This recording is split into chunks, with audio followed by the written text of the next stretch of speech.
Hi, I'm Andres. I work for Citus Data, and I mostly work on Postgres. And in there, I'm a committer, and the areas I mostly focus on are performance, scalability, and replication. And today, I want to talk about tunable durability. For that, let's first try to figure out what durability actually is. One of the most common ways you might have heard of it is that it's the D in ACID, and that's a very common database term. And durability basically means that if you have sent a commit, and the database has said this commit was successful, then you will not lose the data unless you lose the entire machine, or something goes horribly wrong.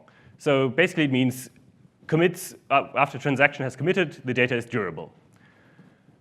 And that's a very important thing for some use cases. For other use cases, it's not that important. And today what I want to talk about is how to tune Postgres to make things durable, but be a bit faster or slower. And then the other thing is that how can you configure Postgres to actually give less guarantees, because you don't want to pay the price for durability for everything, because what you do might not be actually that important that you want to pay the full price. And a bit of a look at to see what the cost would be without actually benchmarking everything. So to understand this, we have to understand a bit how durability actually is achieved. And the basic approach to that in most databases and in a lot of data stores in general, not just old school relational databases, is to use journaling. And the approach for journaling basically is that you have one large sequential log, and before you do change any of the data files, you always insert something into the log saying, I'm now modifying the data. For example, if you do an insert, what you write into the log in Postgres is going to be, I'm going to insert something into the table X at position Y, and it has this contents. And after that, you can actually modify the data. And the reason you do that is that if you crash, you can just look at the log and go through the log and redo everything inside that log. And that then brings up the database into a consistent state again. And that to guarantee that everything is durable at a commit, what needs to happen is that at a commit time, you write out everything that has happened before that commit. So if you say commit, what the database does is it looks at the write-ahead log, or in other databases it's called redo log, and says, OK, I'm writing down this to the disk to the operating system disk, and then I'm calling some operating system call that says, write this out to file and make sure that it's there. On most operating systems, that's called something like fsync or fdatasync or something like that. On Windows, it's called differently, but I don't remember. And after that, you know, if the database crashes in that moment, I could redo all the contents of the write-ahead log, and I would still have the data after the database has restarted. In Postgres, each of these log is not actually one huge file. It's segmented into chunks of 16 megabytes. So if you do something, it writes into this file, and it grows. Basically, we pre-allocate some for efficiency reasons. But in the end, it's just every time you do something, this log grows. And after 16 megabytes are full, we start a new file. And so that grows and grows and grows. So what happens if you actually crash at some point? Then the database restarts and reads from the start, goes through all the log files, and replaces the changes until it has reached the end of the log. And the end of the log might be the last commit. It might be something, half of a commit, half of the contents of a transaction, or something. And the database has to be able to deal with that.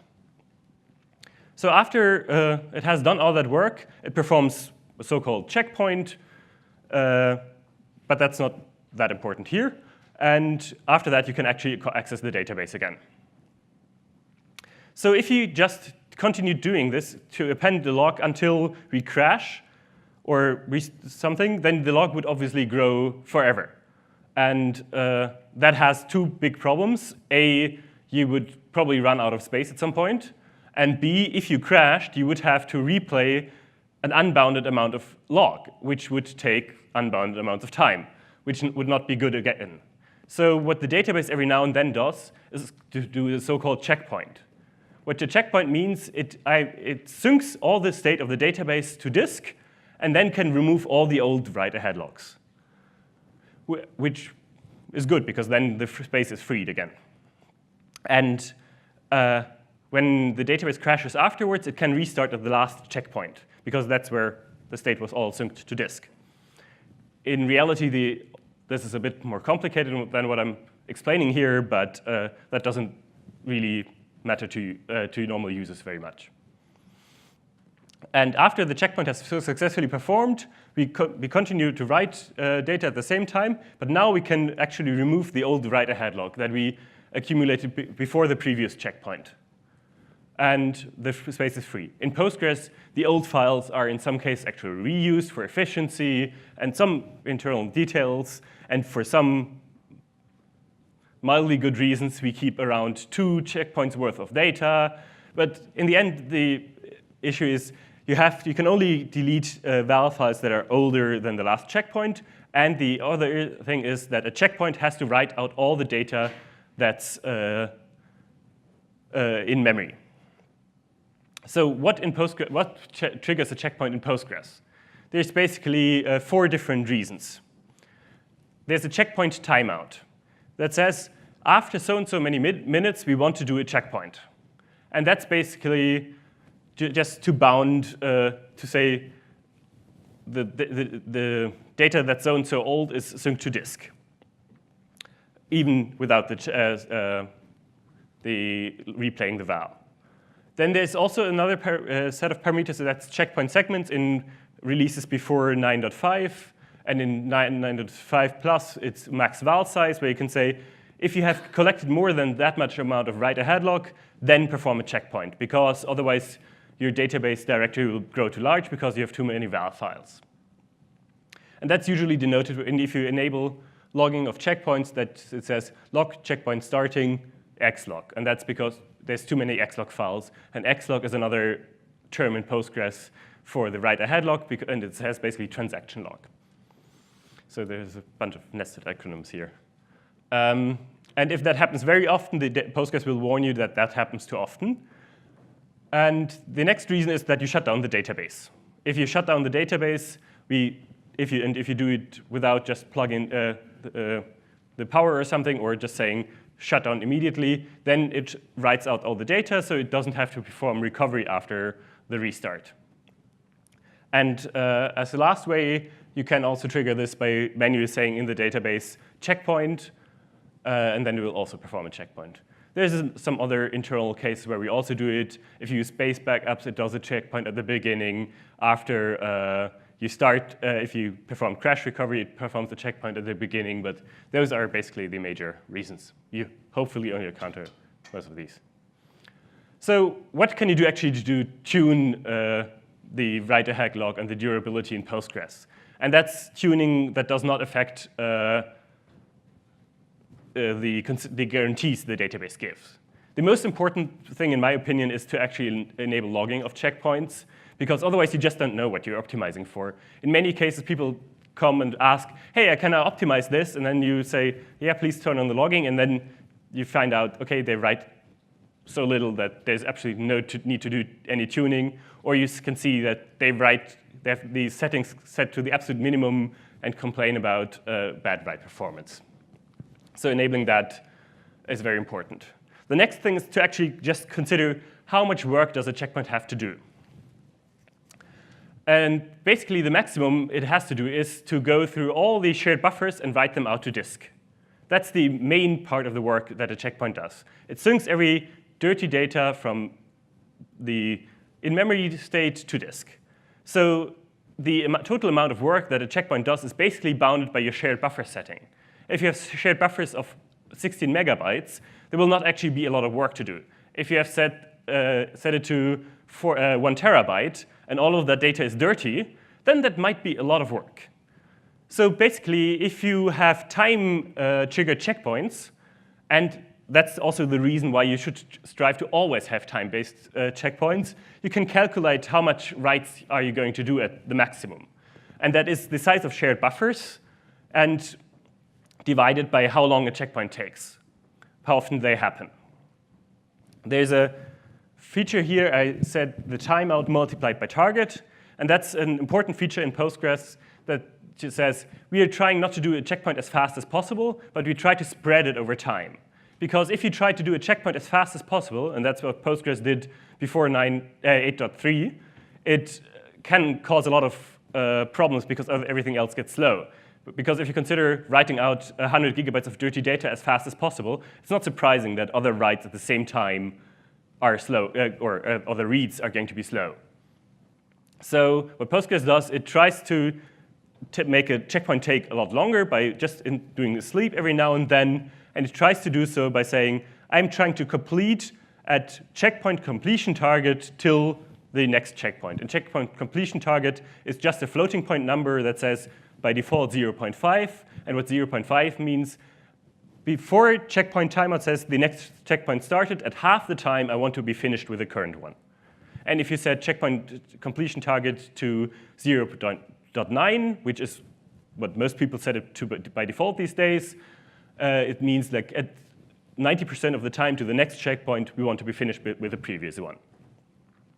And that means that with the default setting, you can say the timeout is by default 5 minutes. The target is 0.5. So in 2.5 minutes, we want to write out all the shared buffers once. And that's only the case in the worst case where all of your shared buffers are dirty, and also doesn't include independent writes. If your shared buffers isn't big enough to contain all your dirty writes, then there will be independent writes. If you constantly do reads, they also might do something. But the checkpointing will have, at the maximum, this amount of writes per checkpoint. So what you can see here is by increasing the timeout, you decrease the megabytes per second written. By increasing the target, you decrease the amount of megabytes written per unit of time. So usually, it's a good idea to increase these. So the question becomes then, why don't we just always set it to 1 year? And then the answer to that is two things. A, your xlog directory that contains the write-ahead log will just grow, which might or might not be a problem. Storage is relatively cheap these days. But the other thing is, if you crash, you have to process all these write-ahead logs. So what you usually have as a trade-off is the I/O rate, how much writes are going on, as a trade-off against how long is it going to take if the database crash restarts, or if your machine gets down, or if you clone the database and do a base backup, how long does it take to start up? Because all of these are exactly the same thing. So that's a trade-off you have to make. In many cases, it's OK to take a couple seconds after a crash to restart because something has gone wrong horribly anyway. So being 30 seconds unreachable is not that bad. Or you might just fail over to another machine anyway. In that case, it doesn't matter that much either. So you tend to, unless you're very time sensitive, I tend to suggest having a target timeout of something like 30 minutes to an hour. If you can do the hour, that's better. But that's the maximum limit you can do until Postgres 10. And the target of 0.9. And the shared buffers depends on other parameters. I don't want to go into details on how to tune shared buffers today. And there's two other parameters that affect this. Oh, no, sorry. And if you increase the timeout, what that means that you will have to have more write-ahead log files. And that means you have to increase checkpoint segments or max valve size, depending on which version you're on. Because otherwise, you will see checkpoint starting by xlog. And the bad thing about seeing checkpoint starting by the amount of xlog collected is that then the spreading doesn't work as nicely anymore, because suddenly it will notice, hey, I can't spread it as evenly anymore based on the timeout, so I have to hurry up. And then you get higher I/O rates, and that might hurt the responsiveness of other queries. So that's you will usually, if you increase the timeout, you will also increase the segments or the max val size. But again, log checkpoints will tell you how much val files you have written in a checkpoint, so you can use that as a help to see which the limits are. And usually you can calculate on good hardware that you can replay about 5 to 10 val files a second. That depends obviously on what kind of activity your database has, what kind of hardware you have, but that's roughly what you can hope for at maximum. You can reduce the total amount of val written by something called full page writes, and basically that means Postgres has to internally log the entire contents of database pages every now and then, the first time they're touched after a checkpoint. So decreasing the frequency at which checkpoints happen can, even if that sounds weird, decrease the total amount of write-ahead log written. So I've seen going from 5 minutes to 1 hour decreased the write-ahead log volume by 20x. So that can be a very good thing to do. The other thing is if you have the spare CPU available and you are on 9.5, you can enable val compression, and that will compress certain records in the write-ahead log, namely these full-page writes, and to be smaller, and that can drastically reduce the amount of val you have, but it will also increase the amount of CPU needed, both for the processes doing writes and for the replay process, so your recovery might get slower. And that's basically all I want to say about tuning Postgres to be faster at a given durability configuration. Any questions to this so far? OK. Oh. So if you compression in your log files, does that help if you're doing stream replication? Yes. It decreases the amount of write-ahead log you have to ship to the other side. The same is with, like, if you decrease the frequency of checkpoints and that decreases the amount of full page writes done, that can drastically reduce the volume of data shipped to the other side. So tuning this can be very good for streaming replication. But there is a cost of the compression. Yeah, it's CPU cost, time. And whether it's hard to say whether that is bad for your application. If you have a good CPU, you can write relatively high amounts of data, volumes of data, before the compression becomes a limit, because other things are the bottleneck, usually the clients or something like that. So you need to figure out whether it's worth the effort in your case. But in a lot of cases, the benefits can be significant. It would be good if you had a better compression library for this. We use Postgres' internal compression algorithm. It's not the greatest and not the fastest, but that's what we have at the moment. So after that actually, the next question is actually that you can actually lower the requirements for durability in Postgres. And to do that, you actually need to look at your application. What are the requirements for your application for durability? If you do something that is very critical, you might actually want to increase the amount of durability you have, because the losses of any form of data might be really bad for some reason or another. And that becomes how to do that to later. In other cases, you will say, OK, my average write, if I lose 0.05% of my writes, that actually doesn't matter, because they're so unimportant. It's just clickstream data. It's just session state. OK, so somebody will not lose their status message they lost. They just typed in. Might not hurt. Or it might not hurt as much as paying the cost of durability. So, and that might not be the same in all of parts of your application. Quite often you have some very critical parts of your application. Say, for example, your billing. Your users tend to get very annoyed if you bill them twice.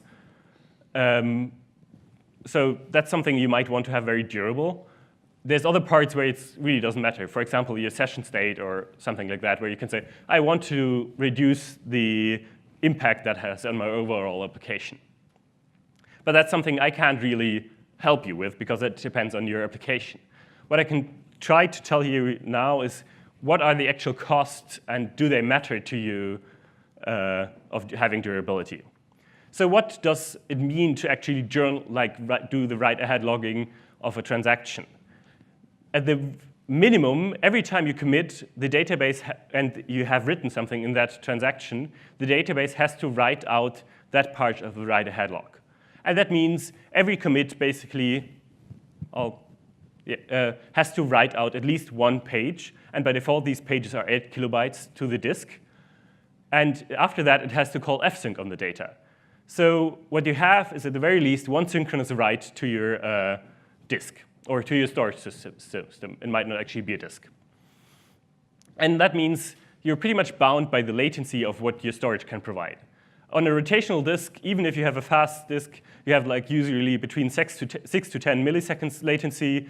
It can be sometimes a bit slower, it can be a lot higher, but that means you can never have commits really that are on average faster than 6 to 10 milliseconds. And that is actually, if you just do small transactions from a single session, that means you can never do like more than, I don't know, 400 transactions on a single session. That's not actually that much. So on rotational disk, that's usually, you'll often even come only to like 100 transactions per second on a single connection.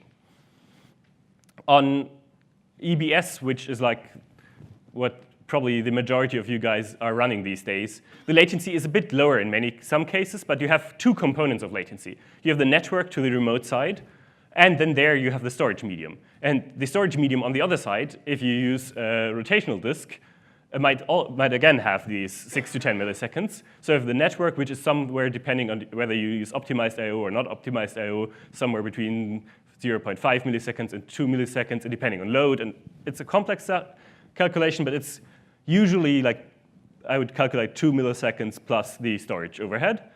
And if you use, on the other side, use SSDs, they will have usually around a sub-millisecond latency for a single write. That's a lot better already. And if you have, I don't know whether Amazon provides these days. Do you have PCIe SSDs? No, right? OK. If you are on Google Cloud, you could have PCIe SSDs, and they have a lot of lower latency. And you have also, in your data center, you can also buy these. You can actually have like in the tens of microsecond latencies. So that basically is the overhead each commit has to pay. There's some optimizations. Basically, you can say if multiple sessions commit at very narrow times, you might be able to commit all of them in one write, because all of the transactions are small enough to fit on one page and can be written out at once. And that's then can increase your total throughput, but it can never increase the amount of commits a session can do. But that means that you often can scale your write throughput by increasing the concurrency, because then you can group writes to the disk. And that can, even on, like especially on rotational media, that can, for a while, your concurrency can actually scale like near linearly with the number of concurrency, even if each connection is saturated. The other thing is, if you don't actually, if you just leave the concurrency out of the picture, each commit implies one I/O operation. And a lot of storage devices and storage providers, again, Amazon and so on, actually limit the amount of I/O ops you can do per second. And depending on how large your devices are, how much you pay, you have like something between 300 and 10,000 I/O ops that you can use per second. And if you just commit at a rate of 1,000 transactions per second, that might actually already exceed your associated I/O operations. And so the cost of the transaction commits might actually use all your guarantees your storage gives you, like from throughput-wise. So it can be a lot of, obviously the cost of this is not free. The other thing is, especially if you're on SSDs, and especially if the SSDs are made for large amounts of data, not for very high write rates, every single write that you do will actually be amplified, because the writes that Postgres does for the write-ahead log are usually either 8 kilobytes, and then the operating system turns those into 4 kilobytes, or a bit smaller, but usually you will have 4 to 8 kilobyte writes if you are on a transactional workload. And but the flash disks have like 64 kilobyte blocks that as the minimum unit of what you can write to. So what that means that every write will have to turn first into read, then write again, and that can actually like slow down your total amount of I/O, and it can be really bad for the lifetime of your storage. Because to fill a single 64 kilobyte blocks in 4 kilobyte writes, that will mean you'll write a lot of time, and that will eat up your write cycles your hardware gives you. And this also means that the transactional overhead might actually, if you have a workload that commits very seldomly, might be something you're just not concerned about. Because if you commit once a second and do 10,000 writes in each transaction, the cost of the transaction commit and the var flush might just not be relevant. That's one of the reasons why it's a good idea to do begin and then do insert, many inserts, and then commit, instead of doing insert, insert, insert in separate transactions. And it's also kind of why one of the reasons why using copy instead of many inserts is faster. So what's the solution to this? What if you don't want to pay the price of making every single transaction durable? Postgres has a feature that's called asynchronous commit, and that means that if after you issued a commit, there's no guarantee that it's already on disk. You might still lose the data. So we actually lose the D in asset. And the way that works in Postgres, that there's a background daemon that constantly writes out data to disk. It wakes up by default, 400 milliseconds, I think, and writes out all the pending write-ahead log, and then goes to sleep again. Or if it has to run again because of the amount of val written, it immediately tries to write again. So by default, you have the guarantee that after about 1 second, your data will be on disk, even if you use asynchronous commit. But it will write out all the transactions that happen at the same time. So you often get a lot fewer I/O operations and overwrites at the same time. But it also means, because otherwise we write the same amount of write-ahead log, we write the same way of to the disk file, to the table files, to the indexes, that checkpointing, if your main overhead is checkpointing, there will be no difference by using asynchronous commit. I'm, again, lying a bit here. It's all a bit more complicated in reality, but that's what you usually care about. And the way you do that is you can set synchronous commit, which is a configuration variable in Postgres, to off, or you can set it to local. There's a minor difference. I would just always use, if you use off, then you get asynchronous commit. If you use local, then you get, it writes the disk, makes it durable on a local state. And what's important is you can change this configuration per transaction. You can just say, you can say begin, insert, insert, insert, set synchronous commit, off, commit. In that case, that transaction will not be durable until this background process comes along and writes it out to disk. So, and that can, or you could, so that transaction will be drastically cheaper. You can also do it on a session level. You can just, if you do it at the beginning of a transaction, you can say session. After connect, you can say set synchronous commit off, and then all the future writes will, future commits will be asynchronous. You can also do set it per role. If you have, for example, different users for different types of parts of your application, you can say my set alter user log writer set synchronous commit equals off. And then that user will, by default, not use durable transactions. You can also change it per database by also saying alpha database. And last but not least, you can change it globally for the whole cluster in postgresql.conf. And it also, but because this only affects the write-ahead log flush at the end of at a commit. But that means that if you do bulk loads, changing this asynchronous commit to off usually makes some difference, but it will usually be very small. So this is really an optimization that mostly applies for transactional workloads where you have a lot of small writes. So the next thing that you can do is use unlocked tables.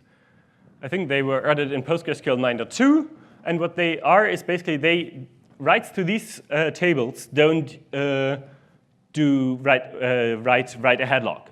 That obviously means, and that's what they say unlocked, they're not logged to the write-ahead log. What that obviously means that if you crash, if you have an unlocked table and you crash, then your data is lost. It also means that because streaming replication, doesn't uses Postgres' write-ahead log for replication, these tables are not replicated. But if you use a trigger-based replication solution like Sloaney or Londist, they might still, if you configure it that way, they might still replicate that. That can be rather confusing, and you have to be a bit careful about this. If you shut down your database in an orderly manner, then the state in those tables will survive. And one important distinction between using unlocked tables and asynchronous commits is that unlocked tables won't be written out at checkpoints. And that means that your checkpoints, if you mostly write to unlocked tables, will write out a lot of less data. Because they're not durable, there's no need to write them out. After a crash, they wouldn't be there anyway. They're only written out if you do an orderly shutdown. So obviously, those are not something you will use for your important data, because they're really going to be lost after a crash.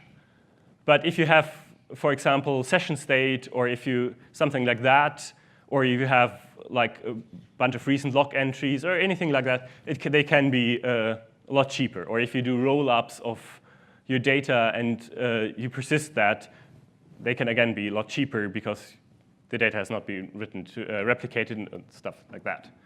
So those can be a very useful tool, but again, you have to design your application to actually use those in parts they're appropriate, not in everything. There's another thing you can do, and that's called fsync off, and that's basically running with scissors.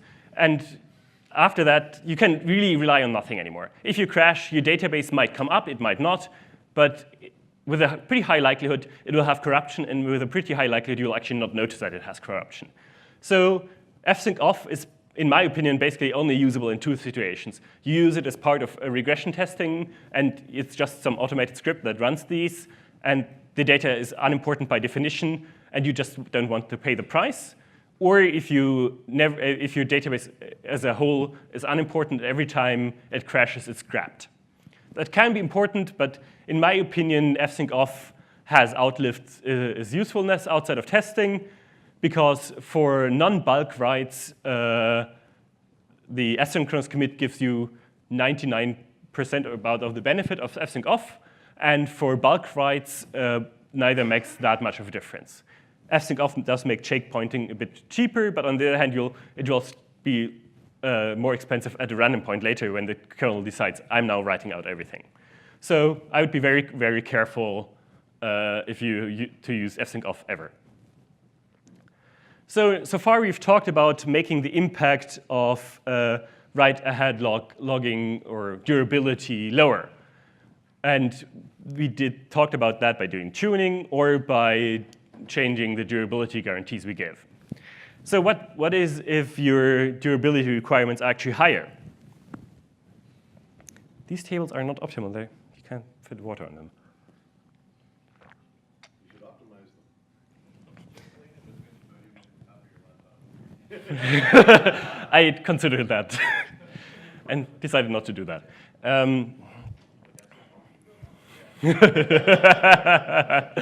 Actually, I've turned it off on my laptop.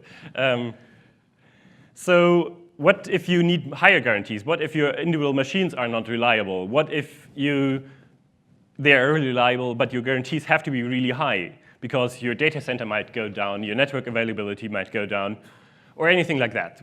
So what can you do in this case? What if you want to increase the durability? What if you increase the availability of your total system? But Postgres has built in the so-called streaming replication. And the way that basically works is that the write-ahead log written locally is transported to another database, which is permanently doing this replay of the write-ahead log. It's permanently in this mechanism that Postgres locally only uses for crash recovery, and it constantly applies the log that is coming from the master. And when the database is in this permanent recovery mode, since the Postgres 9.0, you can actually query the database. That's the mode called hot standby. You can enable that, and then you can actually log in. There's some restrictions, but I'm not going to go into depth about that. What streaming replication by default gives you, if you don't configure anything else, is it's asynchronous. What that means is if you commit on one node, there's no guarantee about when that commit reaches the other side. If your remote nodes are all down, you might only have your data on one node. So by just adding replication, you don't have any hard guarantees. You might have some guarantees because you monitor in some external tool what's the maximum lag, or anything, something like that, or you just hope that all the machines you have are up. That might be OK. And the reason it's asynchronous by default is because doing synchronous across multiple machines has a high cost. So asynchronous replication is good enough for many cases. It's also actually easier to make very available. I'm coming to that in a second. The way you can configure that is just by configuring streaming replication and by setting synchronous commit either to off, and then you have local asynchronous commit, or to local, and then you have locally synchronous commit, but you don't wait for the transaction to be shipped to other standbys. And in that case, you basically should also, just to make it easier to understand, set synchronous standby names. I'm coming to that in a second, what it means to nothing. And it's pretty fast. You can usually, unless your network is a bottleneck or something like that, you can write as fast to the master. And in 95% of the cases, your slaves will just be able to keep up. There's some cases where that's not that easy, because if you have really high write loads with certain characteristics, the standby might not keep up. But usually, you can just add a standby, and it will be able to keep up. And the price for that is relatively low. It's also actually the easiest to have availability, because we don't ever wait for any standbys. If all the standbys are down, the master still accepts writes. So your system is still available. But at the same time, you lose consistency. And the consistency we're talking about here is, is less the C in ACID. It's more the C in the cap theorem type of sense. What that means that if your master goes accept the write, and then your master dies, and it didn't have time to ship the data to all the standbys, then you might actually lose data after your master is dead, because the data is not available in any of the standbys. So you lose some of the global durability guarantees if you consider the durability to be about your whole set of replicas and together with the master. So if that's not good enough for you, you can use synchronous replication. And the way that it works in Postgres is that you said there's a configuration variable that says synchronous standby names, and you can have a list of server names in there. And the server names are not host names or anything. You have to configure them on the receiving side in primary con info. Primary con info is what you configure a replica to get its data from. And what you have to do in there is to say application name equals the name you want to configure. And then that name can be listed in synchronous standby names.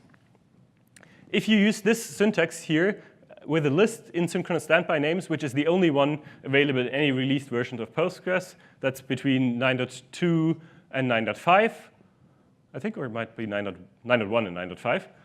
And then what that means is a transaction is only considered committed once it has committed to the first of the list of the standbys in synchronous standby names, unless that first node is not available.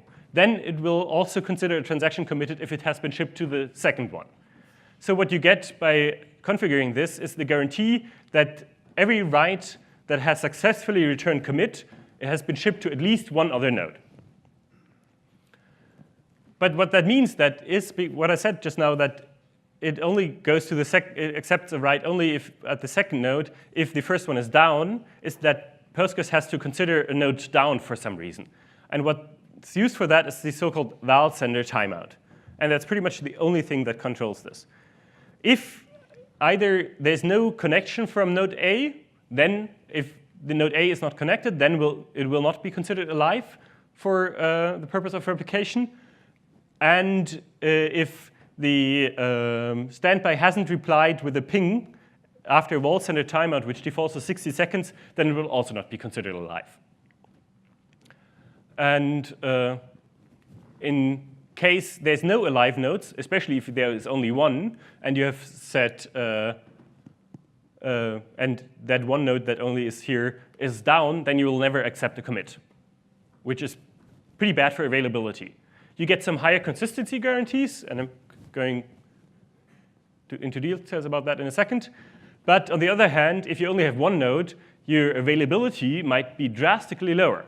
So you really have to be aware that setting up synchronous replication can often decrease your total availability. So you have to be aware of the cost. And with this syntax, it has only to be replicated to one node. In 9.6, we have a new syntax where you can say k, which is just a number between 1 and n, and a list of standbys. Then it has to be replicated to the first two alive nodes in here, the first k alive nodes in this list. But again, this is only the first alive nodes. It's not a quorum commit. There's talk about adding quorum commits to Postgres 10, but so far no patch has been committed. There is no quorum commit support in Postgres. And again, you can tune this on a per transaction basis. If you set synchronous commit off, then all bets are off. We only write locally. If you set it to local, we flush the write ahead log locally. And if you set it to on and synchronous standby names is empty, then it's also only locally. That's a bit confusing in my opinion, but OK, that's the way it is. If you set synchronous commit to remote write, what this does is it will wait till the other side has written the data to disk, but it will not wait till the other side to the operating system, but it will not wait till the other side has written it, flushed it to disk. So there will not be necessarily be an fsync. So that's the lowest overhead variant of shipping the data to multiple nodes. But if both nodes crash, you might still lose. If the master crashes and your standby crashes, you might still lose the data if your master doesn't come up, because there's no guarantee that the write has survived on the standby.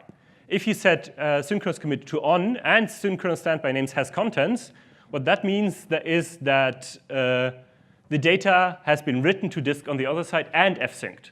So unless your disk is broken, like your storage system is broken, if your standby comes up, the data is guaranteed to be there.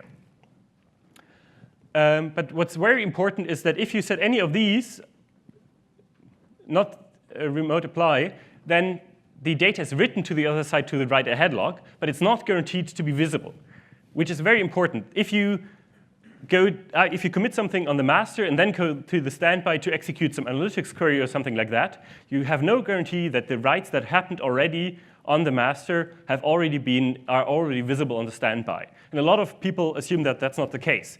Before 9.6, there was no built-in way to guarantee that you have read your own writes, which is the guarantee that if you have written something and it has committed, that you can also read it from the system. If you go to the standby, you will not necessarily see this data. In 9.6, we have the feature called remote apply, and that is basically it's only considered committed locally if it's also visible on the standby. And that's a very useful guarantee if you want to have something like, I want to do some minor modifications on the master, and then I want to run a complex query on the standby, but I want an up-to-date view of the data. It might be newer than the data that I've written just committed, but it will not be older. So that's a very useful feature added in 9.6. So synchronous replication, it's a cool feature, but it's really not something you should use for everything. It is pretty expensive because now commits have to not only reach the local disk, but after the local disk, they also have to go to the remote node and wait till the remote node has applied the data, or has received the data, possibly written to disk, possibly applied.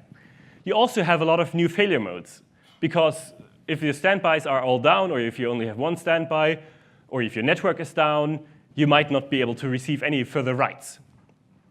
It's also, and that's confusing for some, it's not necessarily consistent, because if you issue a commit on the master, and the commit has not returned to you, and you crash in that moment, you can end up in a situation where your master has the commit, but your standby doesn't.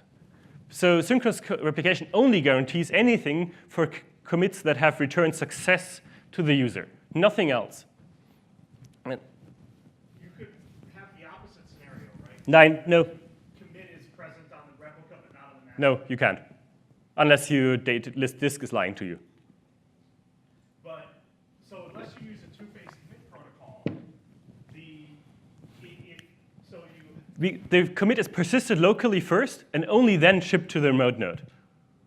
So you always have the guarantee. Okay, it's just not acknowledged to the client. Yes. Okay, got it. Thanks. So you have to be a bit careful about when to use this. And you usually just want to use this for a selected subset of commits because it increases the cost of your transactions. Yeah.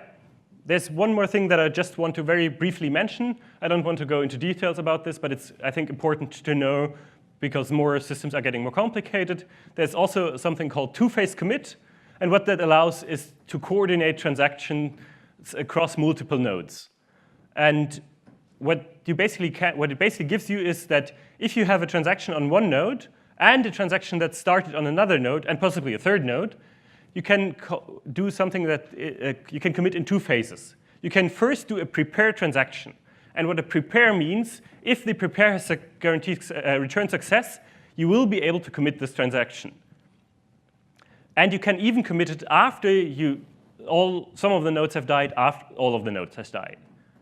So if you do the prepare transaction and you have to give it a name, the transaction has not yet been committed, but you can be guaranteed that if you connect anew or in the same connection or after restart or anything, that you can commit this transaction. And if you do this on every node, then you know I know that I can commit on all nodes. And then you can go and commit the prepared transaction on one node, then on the next one, on the third one.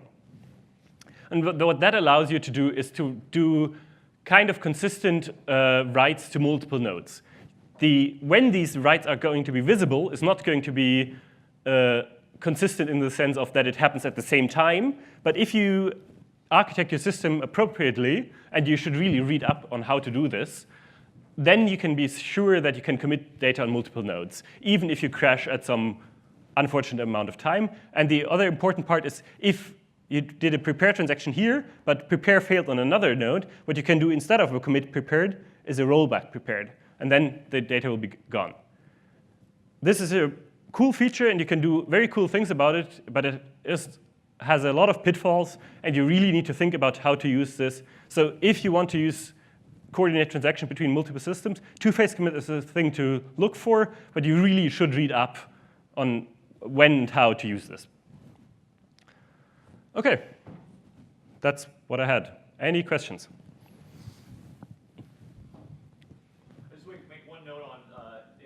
Replicas that is not something that most people commonly think about on durability is that people go, oh well, I can measure and I know how far I am behind, right? But the problem really with asynchronous replicas is really the split brain problem, where you have an application talking to your primary, and you have other application servers that will move over to your newly promoted thing, but you don't know that your old instance is not taking writes from your application, right? And that's one that people miss a lot in that risk. So what Grant just referred to was that asynchronous replication doesn't actually guarantee that you avoid split brain scenarios, and that you can have instances of where some client talks to the old master, and then you promoted a new master, and they might have diverging data. But actually, you might be surprised, synchronous replication allows exactly the same thing. The window for it is a lot smaller, but exists exactly the same. It's only that you have a maximum number of connections, outstanding transactions that are diverging between systems. Really, doesn't the synchronous commit stop taking new writes? In independent sessions, you can still write. Okay. Yeah. But you will not have writes that have been acknowledged to the client. Right. But you might still have divergent data. Yeah, that's not how our multi-DC works, to be clear. Yeah. Other questions? OK, cool.